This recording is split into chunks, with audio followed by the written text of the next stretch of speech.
Kaixo, ongi etorriak saio berri batera, gaur maiatzak 14 asteazkena bi elkarrizketa izango ditugu. Alde batetik, Eider Perez de Herediarekin egongo gara, Baztango udaleko berdintasun teknikaria dena. Baztango udalak 10 artean izeneko zikloa gauzatu du, uda berrirako eta udazkenerako, eta honen inguruan hitz egingo dugu berarekin. Eta beste alde batetik, Oskar Zapatarekin egongo gara, Taupa elkartetik datorrena. Badakigun bezala, bihar Euskaraldia hasiko da, maiatzaren 15ean eta 25 arte iraungo da. 11 egun hauetan bi rol aukeratu ditzakegu, ahobizi edo belarriprest, eta Euskaraldiaren inguruan arituko gara Oskarrekin. Baina bi elkarrizketa hauekin hasi baino lehen, goazen gure betiko edukia ikustera.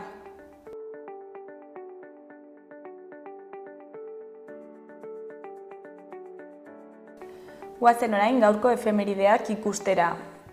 Gaurko egun batean, 1938ko maiatzaren 14ean, Inglaterrako futbol selekzioaren agur fasista Berlinen. Alemaniaren aurkako lagunarteko partidaren atarian izan zen eta ordurako Erresuma Batua, Frantzia, Italia eta Alemania nazia Munitzeko ituna negoziatzen ari ziren. Erresuma Batuko kanpo harremenetako ministerioak agindu zien jokalariei hori egiteko, Hitlerrekiko kortesiaz eta ingelesak sumindu zituen keinuak. Urte batzuk geroago, 1940ko maiatzaren 14ean, Emma Goldman hil zen, anarkista eta emakumeen emantzipazioaren aldeko ekintzailea. AEBetako mugimendu libertarioaren propagandista garrantzitsua izan zen. AEBetatik deportatu zutenean Sobietar Errepublika Sozialisten Batasunera, SEPSera joan zen, baina herrialdearekin desliruratu eta Kanadan bukatu zituen bere egunak. Egun berean, baina 1980an, Martin Zabaleta hernaniarrak Everesteko gailurra erdietsi zuen, Pasang Temba Sherparekin batera. Lehen euskalduna izan zen munduko mendirik garaiena igotzen, euskaldun talde batek egindako espedizioan. Gailurrean ikurrina, Nepalgo eta nuklearren aurkako bandera eta etaren anagrama jarri zituen. Eta bukatzeko, 2001ko maiatzaren 14ean, Bardeetan bonbardaketa maniobrak gelarazi zituen Euskal Solidarioak taldeko 10 ekintzailek. Bardeak herriarentzat zioen pankarta batekin ustez zaintza handia zuen tiro eremuan sartu eta bonbardaketa praktikak egiteko zerabiltzen hegazkin zahar batean kateatu ziren. Bonbardaketa saioa egitera zihoazen hegazkinak ordu erdiz ibili ziren gainetik hegan eta alde egin zuten.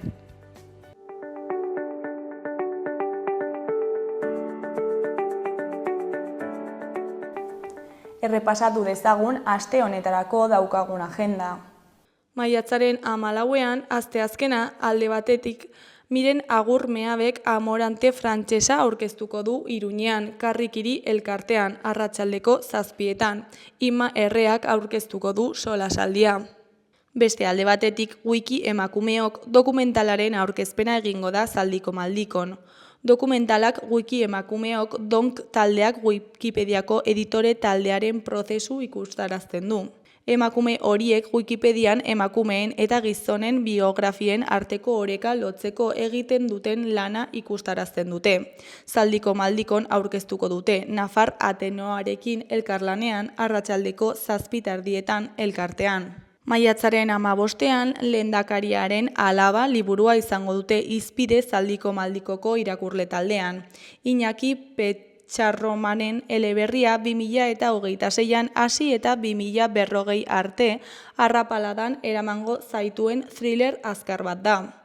Euskal Herriko politika eta mundu mailako larrialdi klimatikoa uztartzen dituen distopia. Ostegunean baita ere Irrintzi-Peñak bertso afaria antolatu du Nerea Ibarzabal eta Julio Soto bertsolariekin. Izen emateak WhatsApp bidez egin behar dira, 606-04-51-57 zenbakian eta bazkide bakoitzak 3 lagun gehiago apunta ditzake. Izen emateko epea maiatzaren 11an da eta afariak €20 balio ditu.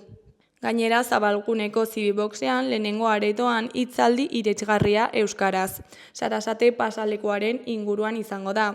Historia eta modernitatea lehenengo irudiaren bidez hiriaren erdiguneko kokaleku horren bilakaeraren errepaso historikoa. Mendeetako historia eta hiriaren konfigurazioa hiriko artxibo ezberdinetan jasotako irudietan. Ostegunarekin bukatzeko kantu eta hitza ekimenaren baitan, Oko Andre Maria plazan arratsaldeko 8etan Ziztada eta Erlantz taldearen kontzertua egongo da. Ziztada eta Erlantz Reggae Club taldea da, 2017an sortua. Ahotsean Ziztada, Erlantz base ekoizlea eta dub makerra eta komandu saxofoi eta melodika jotzailea dira taldea osatzen dutenak. Sound System munduan sartzeko grinatik hasi zen proiektua. Ikusita Euskal Herrian ez zela erregistro hau lantzen zuen talde askorik eta are gutxiago euskaraz eta emakume bat protagonistatzat harturik.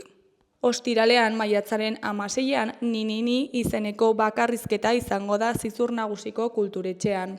Nekatutak lanaren arrakastaren ondotik Antxon Telleria agertokietara itzuli da mikrofonoa eskuan irri eginarazteko. Ni egolatriatik eginiko oda bat da. Antxonek bere burua hitz egiten baitu etengabe, baina baita zintzotasun ariketa bat ere. Ikuskizun honetan Antxon biluztu eginen da, metaforikoki eta metaforikoki soilik denon hobe beharrez. Arratsaldeko 8etan Zizur Nagusiko kulturetxean. Maiatzaren 16an baita ere, Kepa Junkera berpiztu izeneko film dokumentala jarriko dute Sanduzelaiko Zibiboxean arratsaldeko 7:00 Kepa Junkera eszenatokietatik desagertu zen 2018an, iktus baten eraginez. Haren trikitixa mututu eta antza euskal kulturaren enbaxadoreetako bat arlo publikotik desagertu zen. 4 urtez errehabilitazioan aritu eta gero Fermin Oiok zuzendutako film dokumental honek Kepa berriro topatzeko aukera eman zigun, trikitelariak beren ibilbide emankorra aletuta. Larunbatean Iturramako Zibiboxean goizeko 12:30 egunkaria oroitzapen magiko bat izeneko magia showa eskainiko da. Larunbatari amaiera emateko, maiatzaren 17an Jus Larrotxa Zibiboxean arratsaldeko 6etan Judith Pobesen eskutik Tximeletak izeneko ipuin kontaketa egongo da.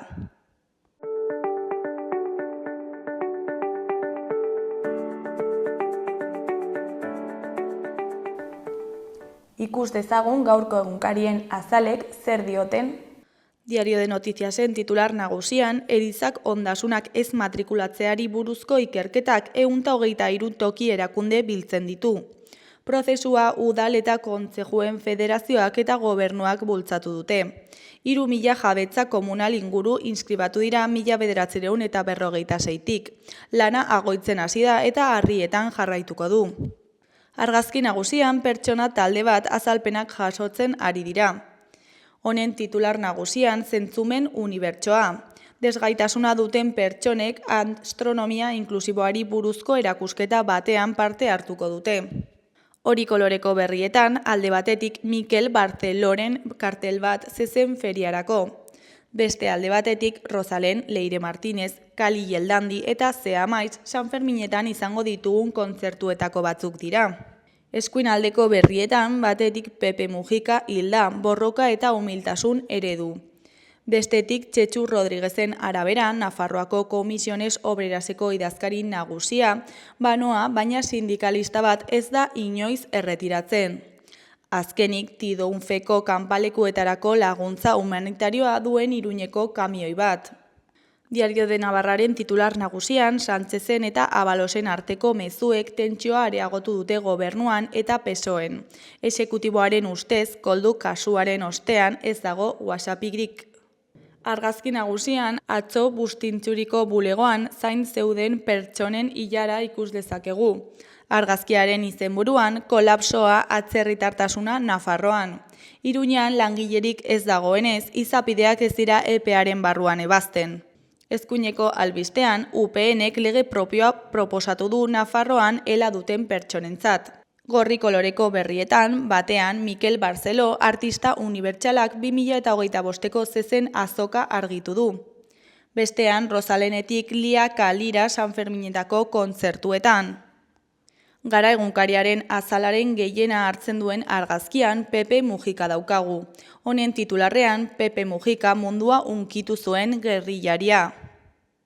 Ezkerreko aldean irakur dezakegunez gehigarri berezia egin diote.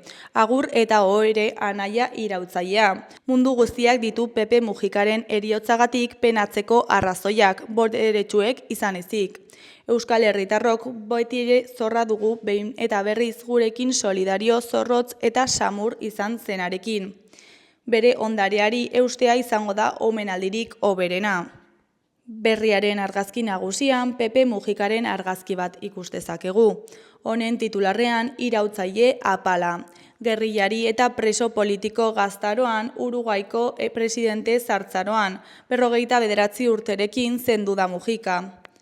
Beheko titularrean Pasaiako EH Bilduk eta EAJak legea aldatzea nahi dutela udalek euskaraz jardun ahal izateko irakur dezakegu. Justiziak atzera bota du udalak kale garbitzaileen lanpostuetarako euskara euskakizunen alde jarri zuen helegitea. Honen ezkerrean dauden berrietan, batean, Omer Bartop Brown Unibertsitateko historia irakaslearen hitzak ditugu. Israelen Gazako ekintzak genozidio gisa ikertu daitezke. Bestean, Jaurlaritzaren ustez garrantzitsua da Sorzabal torturatu egin zutela aitortu duen epaia. Eskuineko argazkian auzipetuen aldeko agerraldia atzo Iruñean. Titularrean absoluzioa eskatu dute Aroztegiko auzipetuentzat. Honen beheko albisteetan, ezkerrekoan, zenbat gara eta kaldunde dira aurtengo elkar saridunak. Eskuinekoan, berriz, Errealak ia ezinezkoa izango du Europarako sailkapena lortzea, zeltaren aurka huts bat galdu ondoren. Goiko aldera joaten bagara, LGTBI fobia irakur dezakegu, oholtza gaina borrokaleku. Euskal Herria irratiari dagokionez, titular nagusian, Aroztegiko auzipetuetakoentzat absoluzioa eskatu dute 186 aurpegi ezagunek. 7 lagun epaituko dituzte astelehenetik aurrera eta babesa adierazteko eta desobedientzia zibila delitua ez dela aldarrikatzeko manifestua aurkeztu dute. Eskuineko berrietan, goikoan, Elako Igor Peñalberten hitzetan, egindako presioak eragindu Volkswageneko zuzendaritzak kakoak erretiratzeko erabakia hartzea. Volkswagenek hartu du erabakia, auto elektrikoa egiteko jarriak dituzten kakoak aldatu eginen ditu.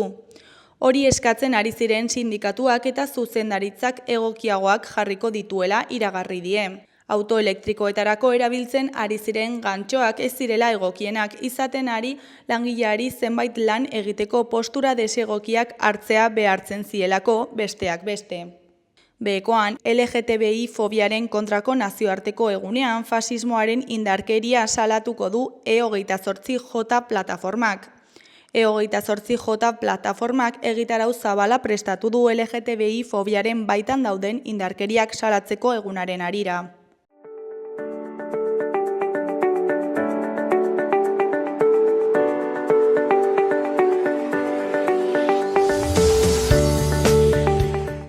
Kaixo, lehen aipatu dugun bezala, orain Baztango udaleko berdintasun teknikaria den Eiderrekin gaude. Kaixo, zer moduz? Kaixo, arrazongi hementxe. Bueno, eskerrik asko etortzeagatik. Zue egon bidapenagatik. Eta, Baztango udaletik ziklo bat aurrera atera duzu, ezta? 10 artean izenekoa. Eta, kontatu guzu pixkat zer den ziklo hau. Ziklo planteatu dugu gizarte eta berdintasun zerbitzuetatik, elkarlanean. Gutxune bat ikusten genuelako, ez? Da gai bat okupatzen duena denon bizitzan leku garrantzitsu bat, bai seme-alaba bezala, bai ama edo aita bezala, eta uste dugu, hausnarketa kolektibo bat ere bai egin behar dela, ez? Gauza pribatu batetik, jendartera atera behar den zerbait. Eta horregatik, honekin etorri gara. Eta helburu batzuk markatu dituzu honekin hasi baino lehen? Lehendabiziko momentu honetan, meloiak irekitzea, ze amatasunak badakartza meloi pila bat berekin, ez? Eta, zikloan ja ikusten da pixka bat, ez? Meloi horietako batzuk izango dute batez ere udazkenean espazio espezifiko bat. Baina, bueno, lehendabiziko momentuan, meloiak ireki, jendea gonbidatu ikusi zeharrera duen, ekintzak eta interesa sortzen duen edo ez, eta ea nondik segitu dezakegun ez, jendearen erantzunaren esperoan ikusteko nola segi aurrera. Eta uste duzue ez jakintasuna dagoela gai honekiko? Ez, errango nuke justo kontrakoa, jakintasun handia dago,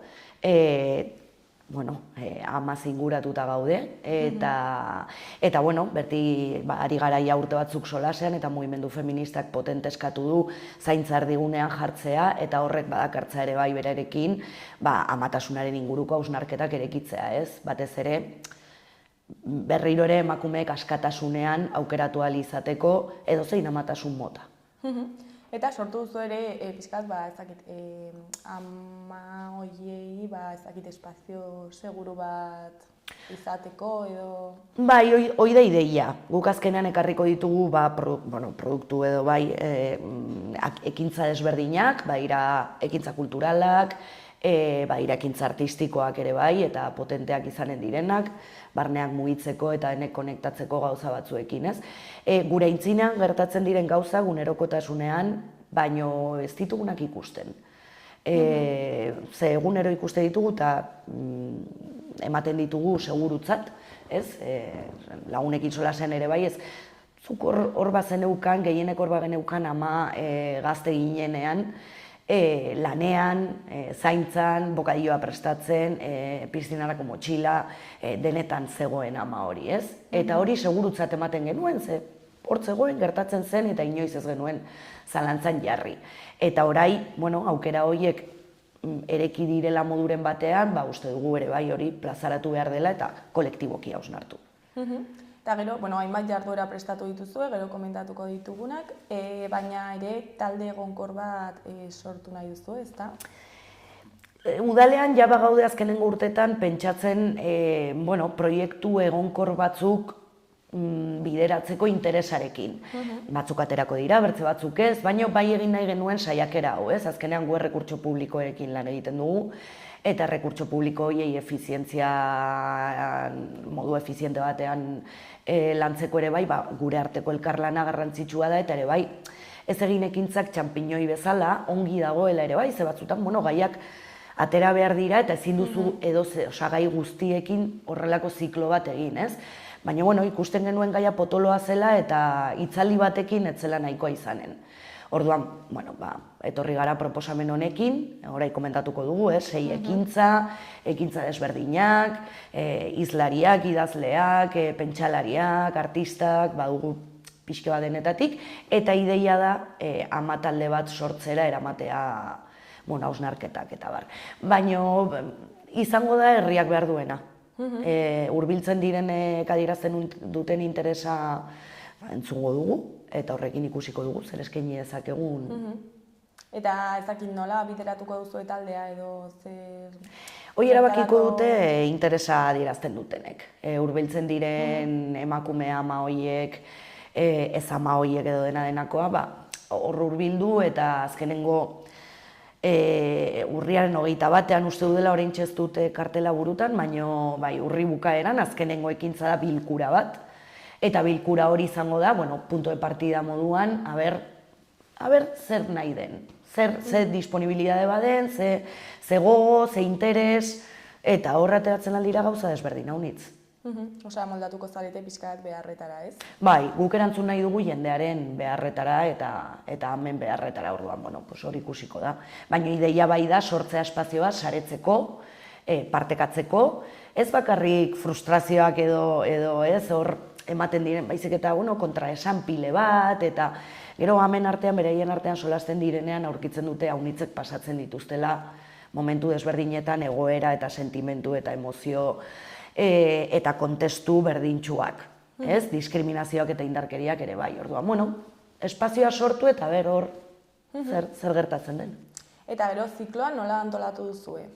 Beire, zikloa antolatu dugu baditu bi zutabe, bat Udaberriko orain ditugun 3 ekintza hauek, Udaberriko amatasunaren inguruko hausnarketa edo, atzo hasi ginen,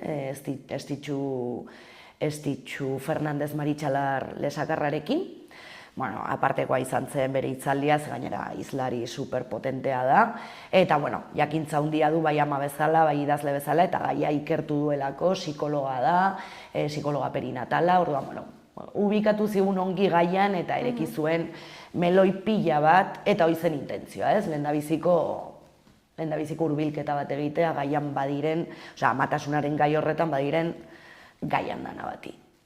Eta zer moduz harrera? Oso ondo, jende aldetik pozik, hurbildu zen jendearekin, beti bezala errango dut, gizonak faltan bota genituela. Bueno, horrela gertatzen da, egia da, eta guk komunikazioa egin dugunean ere bai erraten dugu, ez? Ekintza hauek dira jendarte guztiaren dako. Ez duzu zertan ama izan behar, edo hezkuntza sisteman egon behar, edo osasun sisteman pediatrian lanean egon behar, interesa izateko. Azkenean, dena gaude, gehienak gaude familia baten kontestuan, dena gaude jendarte baten kontestuan, eta amatasunak zentraltasun handia dauka ikusezina bada ere. Orduan, espazioa berriro ere erranen dut denendako erekia dela, gonbidatzen ditugula herritar guztiak, gizonak ere bai, mutil gazteak ere bai, gaian murgiltzera, ze interesgarria da eta unitzetan konturatzen gara, solasean batak bertzekin, konturatzen gara gauza unitzetaz, ez? Eta horrek laguntzen du gero, gure artean hobe ulertzen eta gizarte justuago bat izaten. Zergatik uste duzu gizonezkoak ez direla animatzen bertaratzera? Aletu beharko gehineke beraiei. Ni ez zait gustatzen bertzen ahotan solastea, eta zaila da nire lekutik erantzun bat ematea horreri, ez? Nahi baduzue, noizbait hartzen dugu mikrofonoa eta kaleraterako gara galdetzera abertze baden hor. Bueno, baliteke ez. Hor botatze dut proposamena, egin dezakegu horren kontu ere bai igual zerbait.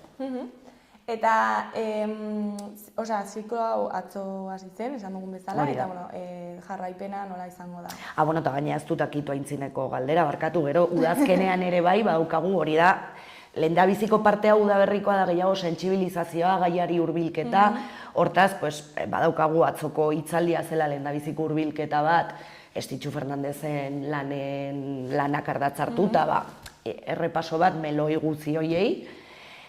Badaukagu maiatzaren 28an Iruritan igandea dela antzerki performance bat, gonbidatzen dut benetan herritar guztiak gizonei ere bai ze konektatzeko obra bat da eta denendako arrasa proposa. Eta gero ekainaren 12an June Baontzarekin badaukagu ere bai hartuta Arizkuneneako sabaia, leku polita gainera horrelako ekintza bat egiteko, eta atxaldeko 5:00 izanen da proiekzio bat, eta gero hor egongo da erakusketa arratsalde guztian hor ikusteko eta bisita egiteko, egile artista hor egonen da, June, eta berarekin partekatzeko ere bai, bertze hurbilketa bat, ez? Eta hori da udaberrian daukaguna. Ero udazkenean, goaz ja hurbiltzen gehiago formakuntzaren ikuspuntu hortara, hitzaldien bidez, hitzaldi mai inguru, hizlari bakarrak izanen dira, baina bai, publikoaren galderak erantzuteko, gaien inguruan, eta bar. Eta hor landuko ditugu 3 meloi. Baziran, bertzain bertze, baina erabaki behar genuen batzuen artean, eta aukeratu genituen kontziliazioa, autozaintza eta zaintza kolektiboa amatasunean, eta indarkeria obstetrikoa. Uste genuelako, gaiak ereki behar zirela momentu honetan. Eta kontziliazioaren gai hori nola lantzen da? Kontziliazioaren ipuina deitu diogu. Horrekin ja unitzerten dugu, ez? Gu hitzaldi honetan bai espero dugu ama unitzek, inkluso aita unitzek ere bai parte hartzea, eta solastu dezagun kontziliazioaren inguruan, ez? Gainera, gu ez gaude hirian, gaude ruralidadean, eta horrek ere bai, markatzen ditu desberdintasun batzuk zerbitzuetara sarbidea izateko orduan, ez? Ez daukagu hirietan dituzten edo dituzuen aukera guztia kontziliaziorako, zerbitzu guztiak, eta horrek ere bai ekartzen du bertzegoera bat. Ere bai komunidadea hurbilago dago, idena aztertu beharko genuke, ikusteko ere bai, bastan non dago. Zer egin dezakegu, ez? Hor bai komunidadeak, bai instituzio publikoak badugu zer egin. Ere interesgarria da bideratzea zuen kokapenera, ez? Bai. Eta, jarduera hauetan parte hartzeko, ezagik izena eman behar da, ez? Ez, hitzaldiak irekiak dira, antzerkia eta erakusketa ere bai eskatuko dugu gero, eta, txapa emango dugu gero urrian horrekin ere bai, bilerarako izen ematea. Batez ere, bilera hori dinamizatuko dugu Estitxuk ere bai, Lesakako Estitxu Fernandezek, gaian oso aditua da, gainera hurbilekoa da, eta proposa ikusten genuen saio hori bideratzeko, gero ikusiko da taldeak ze forma hartzen duen, eta berak edo bertze batek nork bideratu dezakeen. Baina bai, hor bai eskatuko dugu izen ematea, batez ere dinamizatzaileak materialak prestatu alizateko, dinamikak eta jakiteko más o menos zei jenderekin kontatuko duen saioan. Eta hitzaldietan, esan duzun bezala, gero parte hartzeko aukera egongo da, ezta? Zenbateko tartea utzi duzuen horretarako? Depende, hizlariek ere bai pixka bat markatzen dute. Beti hasieran erraten da, sola astu eta baina bastanen kostatzen da hitza hartzea hola taldean gaudenean, plenaria batean, publikotik. Baina, nik uste dut ere bai hitzaldiak pasala eta gaian murgiltzen garen einean, jendeare bai animatuko dela gehiago. Ez dugu jartzen, ez dago ordu bat hitzaldia, ordu erdi galderak edo ordu terdi hitzaldia. Norbaitek zerbait baldin badauka, beti eskualtxatu eta partekatu interesgarria da, ez? Azkenean, erran dut, jakintasuna hor dago, jakintasuna publiko horretan dago, ez? Entzutera heldu den publiko horretan dago jakintasuna, eta hori da, guk hitzaldien bidez eta ekintzen bidez, erdira ekarri nahi duguna.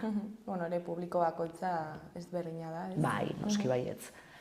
Eta, zuen partetik zer da espero duzuena ziklo honetatik?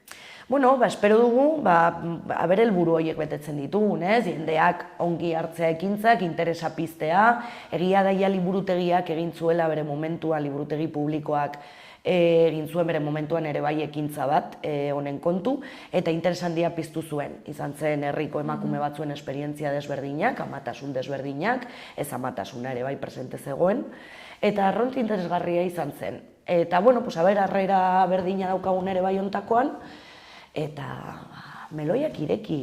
Eta meloiak irekitzekin ikusiko dugun nondik segitu dezakegun. Así que, entzun hori da espero duguna.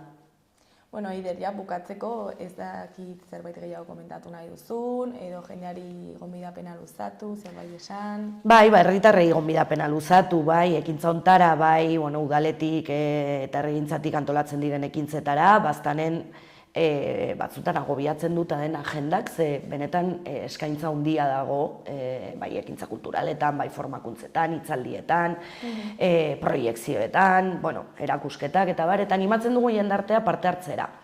Eta udalarekin ere komentatzera, zer nahi da, ze hor gaude eta guk herritarrendako lan egiten dugu, ez? Eta gero aprobetxatuko dut publi momentutxo bat egiteko, ze badaukagu martxan ere gizonen bortziri eta baztanen arteko elkarlan bat, gizonei zuzendua, ez dena superarrakastatxua izan jende kopuruaren aldetik, eta berriro luzatzea mutikoei eta gizonei, gonbidapen hori moduren batean beraiek hausnartzeko nola nahi duten izan agente aktibo berdintasunean. Ez naiz, ez dut sakonduko hau nitz, azten baldin ba naiz ez dut akituko, baina denak garela matxistak, mezu hori argi eta garbi bidaltzea, bai gizonak, bai emakumeak denak patriarkatu honetan eziak izan gara eta horren produktu gara, eta matxistak eta hainbertze gauza gara, eta hori aldatzeko esfortzu bat behar da. Eta espazioetan parte hartu eta hausna hartu eta lagunekin solastu eta deserosotasunetik mugitu. Orduan gonbidatzen ditut berriro ere gizonak deserosotasunera, eta agente aktibo izatera, indarkeriaren erradikazioan, berdintasunareko bide horretan. Eider, ez dago galdera gehiagorik, eskerrak. Jazta, nahiko. Zuri eskerrak eman, gurekira etortzeagatik eta ziklo hau azaltzeagatik, eta ea zer moduz joaten den zikloa eta parte hartzea, bereziki gizonezkoen parte hartzea. Kontatuko dugu, etorriko gara berriro. Zuei mil esker, espazioagatik beti, eta gure agenda horri izateagatik presente. Egon gara horrengo batean. Egonen gara, bai.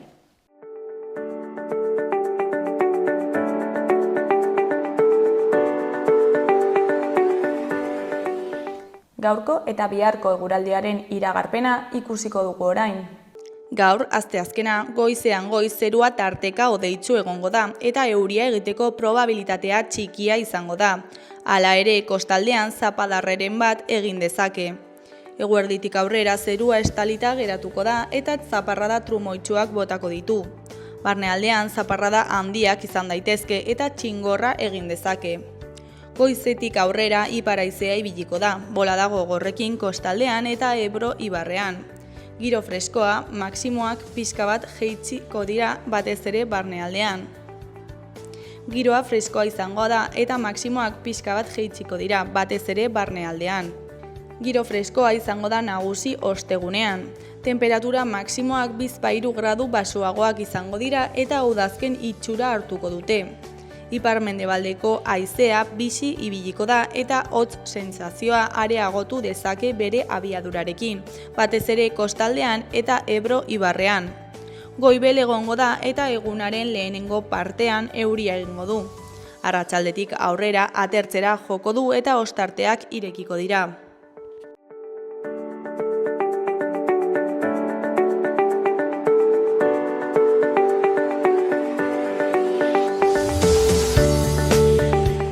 Kaixo, lehen aipatu dugun bezala, bihar hasiko da 2025ko Euskaraldia eta horren inguruan hitz egiteko orain Oskar Zapatarekin gaude. Kaixo, zer moduz?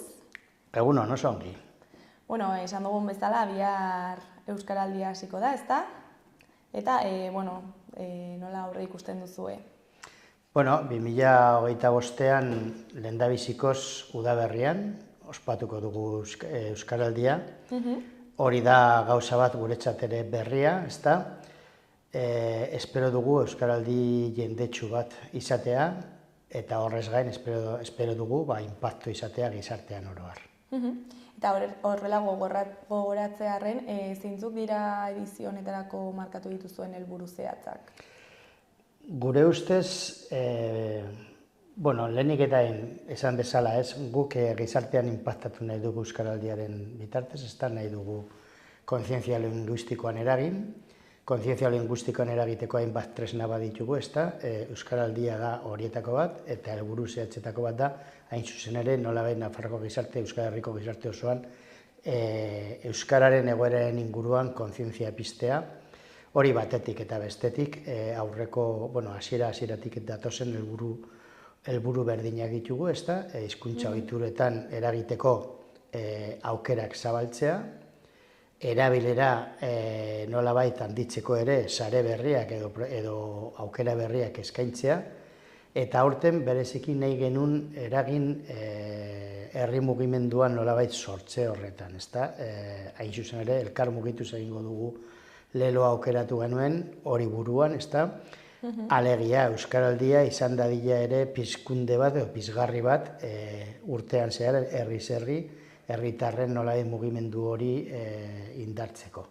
Osea, espazioak ere euskara erabiltzeko sortu nahi dituzue, modu batean? Bai, hori berezkoa dugu, 30 urteetan Euskaltzaren topagunea deitu izan gara, 2023an kongresua egin genuenean erabaki genuen ere horretan bereziki insistitzea, ez da, gure misioa da euskararen erabileran eragitea bereziki, ez da, eta euskaltzaletasuna sustatzea. Horren izenean, iruditu zitzaigun izenez ere aldatzea lagunduko lukeela nolabait irudikatzeko hobeki zer den egin nahi dugun lana, gaur egun Taupo Euskaltzaren mugimendua izendatzen dugu gure erakundea, gure mugimendua, ez da, eta hain zuzen ere bi helburu horien edo misio horrekin ari gara lanean herriz herri. Eta beste edizioetan inpaktu hori sortzea lortu duzue? Euskaraldiak inpaktatu egiten du. Lehendabiziko edizioan izan zen ikaragarria, espektatiba guztiak gainditu zituen, ez da, bai parte hartzeari dagokionez eta baita jendeak nolabait jendearen gan sortu zuen ilusioari dagokionez. Geroan tokatu zaigu bi Euskaraldi garai oso zailenetan, ez da, oro zailetan, lehendabizikoa pandemia berean, han zalantzan egon zen egin ala ez egin, eta zorionez erabaki genuen Euskaraldia egitea pandemiaren erdi-erdian, horrek ekarri zuelako nolabait agendan Euskararen gaia ere presente egotea, ezta? Hirugarren edizioan jendetsua izan zen hirugarrena ere baina oraindik sumatzen genuen nolabait gizartean zegoen tristura hori, pandemia pasata eta bueno, ikusten genuen zela momentua aldaketa batzuk planteatzeko, ezta? Eta hori da adibidez 2004 edizio honetan, 2025 edizio honetan udaberrira ekartzeko erabakia, ezta? Eta orain berpizkundea izango dela uste duzue? Bizitzen ari gara, zorionez herri eta auzo bizitzen ari garena da jendea berriro badagoela gogoz, antolaketan inplikatzen ari dela inoiz baino gehiago, ez dakit zenbakiak gero zenbakiak zera, baina batez ere ikusten ari gara, badagoela berriro herri gogo bat, nolabait euskararen inguruan ekimenak planteatzeko, egiteko, prestatzeko, eta batez ere era honetako ekimenak kriston indarra dutela, batez ere erabileran zentratuta daudelako. Honek eskatzen digu alde egotetik euskaraz egitera, ezta? Orduan, hor badago jauzi oso indartsu bat, oso garrantzitsua dena, eta hori nola gizartearen edo jendearen buruan sartzea, ostras, erabileran egin behar dugu indarra eta erabilerako aukerak aprobetxatu behar ditugu. Eta nolakoak izan dira prestakuntzako azken hilabete hauek eta bereziki azken aste hauek? Bueno, oso entretenitua izan da, ezta? Hori horrela izaten da. Gu hasten gara, aurrekoa bukatu eta berehala hasten gara berri nolabait ebaluazioa egiten dugu, edizio ebaluazio sakona egiten da, profesionala ikusteko zertan asmatzen den, zeintzuk diren hobetu beharrekoak, ezta? Eta hori guztia behin ongi analizatuta hasten gara berriro lanean. Urte osoa eman dugu honetan, 2024ko hasieratik hasi ginen pizkat, herriz-herri auzo lehendabiziko hartu eman horiek eta olioztatzen, eta jendearengan planteamendu berriekin eta jotzen, eta ja gero udazkenetik aurrera joan ginen nolabait olatua poliki eta eragiten, geroan urtarrietik ona haunditu egin dena, eta azken aste hauetan olatu ikaragarria da, herri-herri eta auzo bai.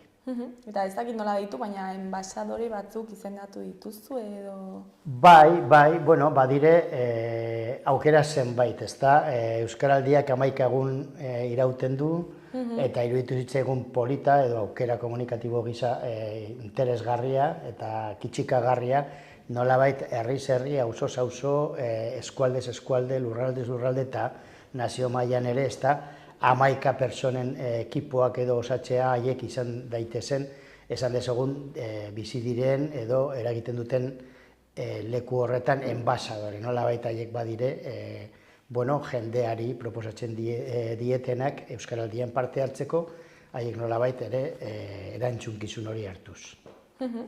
Eta parte hartzean nola aurre ikusten duzu, ezakit aktuak dituzue, izen emateak eginak daude edo ezakit itxi diren momentuz, baina gutxi gora bera jakingo duzu ez bat jende parte hartuko duenez? Azken olatuaren zai gaude. Baditugu herri kopurua eta entitate kopurua, hori horretan ez da mugimendu handirik egingo, ezta? Zenbakiak emango ditugu balorazioa egiten dugunean, maiatzen 26an emango ditugu zenbakiak, parte hartzea ongi doa, baina falta zaigu azken impulsoa, azken impulso hori espero dugu hurrengo egunetan, posiblea da Euskaraldia martxan dela ere izena ematen segitzea, ezta? Alegia maiatzen 24a bitarten aukera dago izena emateko, oso garrantzitsua da izena emateak, erakusten duelakoz badagoela jende kopuru haundi bat prest dagoena erantzunkizunez, erabileran urratsak emateko, ezta? Horrek ekartzen duen argazkia gizarte osoaren aurrean indartsua da, ezta? Horregatik insistitzen dugu izena ematea garrantzitsua dela, autopolitiko inklusoa badela izena ematea euskaraldian, jakinik gainera urtez urte berritu behar den zerbait dela, ezta? Eta orduan nik deia egiten diet herritarrei izena emateko, naiz eta aurreko edizioetan izena eman duten. Datuen kudeaketaren arazoak tartean eta berritu egin behar da edizioz edizio, eta orduan horregatik dei zuzena egiten diet herritarrei aurtengo edizioan izena emateko. euskaraldia.eu-en sartzea besterik ez dute, eta rol bat ala beste hautatzea besterik ez dute. Eta gero izena emateaz aparte ere, parte hartzea aktibo bat eskatzen da, ez? Konpromisu hori, ezakit, modu egokian hartzea. Bai, nor bere rolean eta nor bere lekuetan, bere bizi den, erlazionatzen den leku horietan eskatzen dioguna, planteatzen dioguna da, aukeratu duen rolaren arabera, erabatean edo bestean parte aktibo izatea Euskaraldi honetan, ezta? Eta, beti bezala, bi txapa daude, bi rol, eta, komentatu ezakezu pixkat zein den bakoitza. Bai, aho bizi eta belarri prest dira rolak, egin genuen hausnarketa sakon horretan erabaki genuen segitzea bi rol horiekin, ezta? Eta bi rol horien inguruan gauza batzuk esatearren, Euskaraldian denok gara belarri prest. Belarri prest da Euskara ulertzen duen pertsona. Orduan, denok gara belarri prest hasieratik eta oinarritik. Eta gutako batzuk, askok, gutxik, erabakitzen dugu Euskaraldiaren 11 egun horietan rol aktibo, vanguardistagoa hartzea erranez. Nik ezagutzen eta ezagutzen ez duen jende guztiari, lehendabiziko hitza euskaraz egingo diet. Eta euskara ulertzen duen orori aldiro hitz egingo diot euskaraz. Kasu horretan baldin bazaude, aho bizi rola aukeratu behar duzu, eta beste kasuan bazaude, euskara ulertzen dut, euskara hitz egin dezaket ederto batean, baina nire egoera laboralagatik edo dena delakoagatik erosoago sentitzen naiz belarri prest rolean eta hori hautatzen dut. Koherentziaz jokatuz. Belarri prest rola haurtatzeak ez dizu prohibitzen euskaraz egitea 24 orduetan. Hori posiblea da belarri prest rolarekin, ez da? Baina da, segun zenolako aukerak edo gogoak dituzu, era vanguardistagoan edo proaktiboagoan edo sasatzaileagoan jolasteko edo pixkat, era nolabait apalagoan parte hartzeko. Ere modu batean belarri prest izateak ematen dizu segurtasun txiki bat, ez? Bai, badakizu koherente izatea asko errazagoa dela Euskaraldia irauten duen 11 egun horietan, ezta? Gainera bi rolak maila berean daude, ezta? Ez dute zer ikusirik ze euskara maila duzun, baizik ze jarrera hartu nahi duzun Euskaraldi honetan. Eta, bihar hasiko da, esan dugun bezala, ez dakit zerbait berezia prestatu duzuen, honi hasiera emateko? Bai, guk Iruñan antolatuko dugu hasiera jaialdia, deitu dugun hori, ezta? Kalean, nahi genuen kalean ospatu, Euskaraldiaren hasiera, ezta? Eta eguraldia lagun, hasiko gara arratsaldeko 5:00 Aldapa kalean, ora auzoenea dagoen inguru horretan, Broken Brothers barnekin hasiko gara, egin dugu kale jira bat Alde Zaharrean barna Merkaderez kaletik eta udaletxea gurutzatu kale nagusian, geldituko gara Katakraken pare, hor Katakrak, Txalaparta eta Paris Iruseibos egoitzen inguruan hor egingo dugu geldialdi luzetxoago bat. O plazan 7 eta 4 egon nahi dugu, hor zirko ikusaldi bat antolatu dugu, eta segituan manifestua irakurriko dugu, zer dela eta Euskaraldia 2025, eta segituan 8 kontzertua hasiko da. Eta 11 eguneko iraupena izango du, maiatzaren 25 arte. Zergatik aukeratzen duzu epe labur hau? Uste dugu egokia dela eragiteko neurrian, hau da, jendearen buruan 11 eguneko epealdia ez da zamatxu egia, aldi berean aukera ematen dizu benetan murgiltzeko ariketa sozial bat da, ez da posizionamendu bat Euskararen aldekoa, baiziken ariketan parte hartzen ari zara, badituzu 2 asteburu eta bairo baduzu aste oso bat, bizitzen zaren beste lan eremuan ikastetxetan eta murgiltzeko, eta iruditzen zaigu badela nahikoa denbora nolabait kontzientzia pizteko. Zein da gure nahia? 12. egunean euskaraz egiten segitzea, hizkuntza ohiturak aldatzeko kontzientzia eta auto hori hartzea eta dudarik gabe 375 egunetara ekartzea jarrera hori. Eta jarraipena egin ahal izateko, ez dakit pausoren bat ematen dituzuen edo ez? Bai, honekin batera badago antolatuta inkesta eta azterketa egiteko metodologia probatua dena, ez da aurreko 3 edizioetan, eta hori egiten segitzen dugu, parte hartzaileak deitzen ditugu, inkesta batzu bidaltzen zaizkie, hori izaten da geroan nolabait Euskaraldiaren aurtengo edizioaren egoera ongi aztertu ahal izateko eta hobetu beharrekoak ikusi ahal izateko eta funtzionatu dutenak mantendu ahal izateko. Eta 11 egun hauetan, nire lankide guztiak eta herriz herri, auzo lanean eta ari diren batzordekide guztiak, izanen dira beren auzo, beren herrietan nolabait leku bakoitzaren segimendua egiteko gogoa eta aukera, hain zuzen ere planteatu diegu aurtengo edizioan oso importantea dela antolaketan ibiltzen diren pertsona horiek guztiak sentitzea badela ere aukera bat disfrutatzeko besteekin eta elkarlanean dauden bitartean, ezta?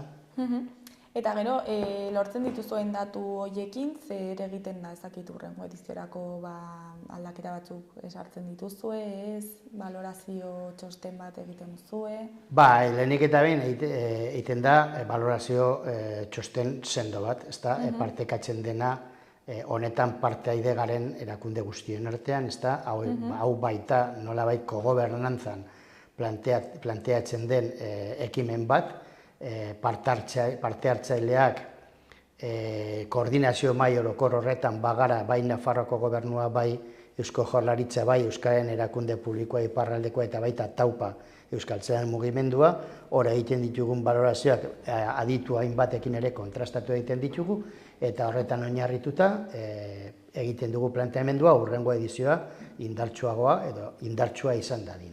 Eta ja bukatzen goaz, ez dakit anekdotaren bat edo kontakizun bat duzun, ez dakit aurreko edizioetatik eta gurekin partekatu nahi duzuna?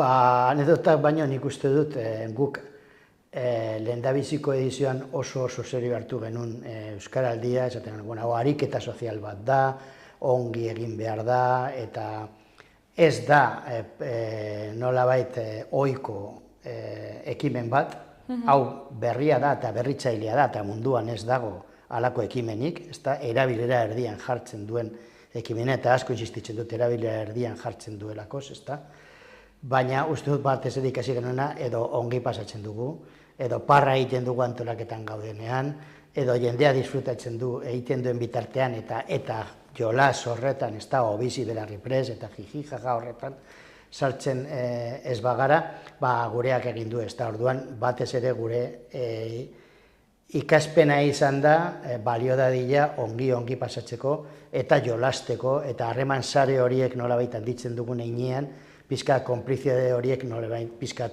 umore ikutu horrekin eta lantzeko, ezta? Hala izan da egia.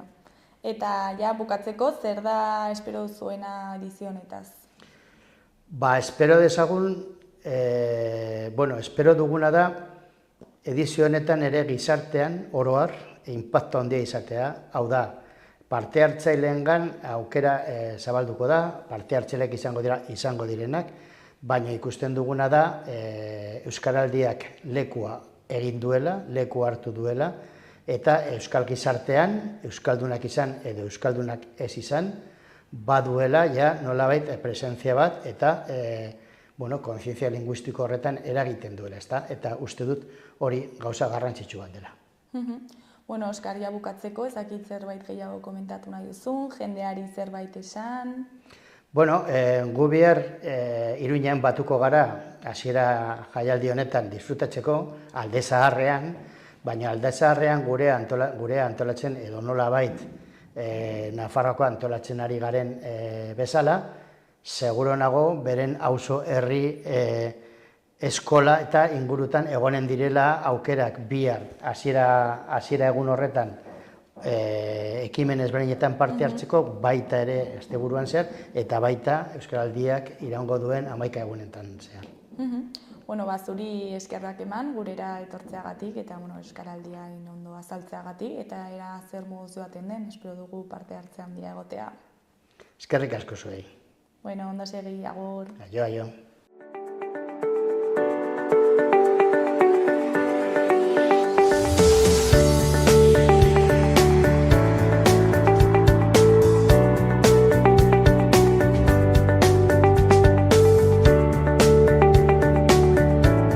Honaino gaurko saioa, bihar itzuliko gara eduki eta elkarrizketa berriekin. Mi esker zuen arretagatik, agur, arratsalde ona pasa.